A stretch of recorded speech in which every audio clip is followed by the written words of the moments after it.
ఓవరాల్గా చూసుకుంటే కొద్దిగా ఓకే వెల్ఫేర్ మీద కేటాయింపులు ఉన్నాయి బాగున్నాయి అంటున్నారు కానీ కోర్ ఏరియాస్ ఏవైతే ఉన్నాయో ఎడ్యుకేషన్ అండ్ హెల్త్ ఇవి కనుక బాగు చేయకపోతే దేశమే మనకి ఎంత డెవలప్మెంట్ ఉంది అద్భుతమైన ఆర్థిక వ్యవస్థ అని చెప్పుకున్నా కూడా ఈ సెక్టర్స్ మీద ఫోకస్ అయిపోతే కష్టం. అక్కడ కొంత నిరుత్సాహకరంగా ఉందా వాతావరణం? మోదీ గారి నాయకత్వంలో ఈ బడ్జెట్ నిర్మలా సీతారామన్ గారు తీసుకొచ్చినప్పుడు 9 ప్రయారిటీస్ వారు జానే గారు వారే చెప్పినారు. అవును, 9 కీలకమైన అంశాలని చెప్పారు. అవును, ఈ బడ్జెట్ మొత్తం ఈ 9 ప్రయారిటీస్ మధ్య డివైడ్ చేశారు. ఆ డివైడ్ చేసిన వాటిలో మీరు ఉద్యోగం, నైపుణ్యాలు పెంచడం, మౌలిక వసతుల అభివృద్ధి, తర్వాత ఆవిష్కరణలు, పరిశోధన అభివృద్ధి, రీసెర్చ్, ఇవన్నీ కూడా తయారు రంగంలో సేవలు, ఎక్కడైతే సోషల్ ఇంపాక్ట్ ఎక్కడ ఉంటుందో మ్యానుఫ్యాక్చరింగ్లో జాబ్స్ తక్కువైనాయి. అంటే ప్రపంచవ్యాప్తంగా ఏమంటున్నారంటే ఈ సర్వీసెస్ సెక్టర్ పెరిగిపోయేసరికి జాబ్లెస్ గ్రోత్ అన్నది చాలా పెద్ద ఇష్యూగా తయారైంది, ఛాలెంజింగ్గా. ఇప్పుడు జాబ్స్ ఏమో అగ్రికల్చర్లో ఉన్నాయి, ఇన్కమ్ ఏమో అగ్రికల్చర్లో లేదు.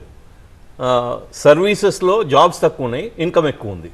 సో ఈ ఇంబ్యాలెన్సెస్ అన్నీ వారు చెప్పేది ఏంటంటే ఇప్పుడు మీరు సోషలిజం తీసుకుంటే మాత్రమే, if the economy is completely socialist, అప్పుడు మాత్రమే ఈ తారతమ్యాల్ని కంప్లీట్గా మనం ఓవర్ రైడ్ చేయాలి. అలా కాదు కదా, అది కాదు, క్యాపిటలిస్ట్ కాదు, వయాబీడైపోతుంటాం మనం. అందుకని సంక్షేమం ఇంకా ఉంది. ఇప్పుడు 35% వారు చెప్పినట్టు మనం బడ్జెట్ అంతా కొంచెం సంక్షేమం వైపు 37% యాక్చువల్లీ సంక్షేమం వైపు పోతూ ఉంటే అది తప్పకుండా కూడా బ్యాలెన్స్ చేయడానికే కదా.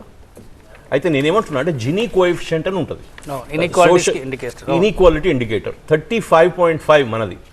అంటే ఇది ఒక్క సంవత్సరంలో వచ్చేది కాదు, దశాబ్దాలుగా దేశం ఎట్లా నడుస్తున్నది, మన ఎకానమీ ఎట్లుంది, మన ప్రయారిటీస్ ఎట్లున్నాయి అనే దాన్ని బట్టి సమానత్వం ఉందా లేదా అని తెలుస్తుంది.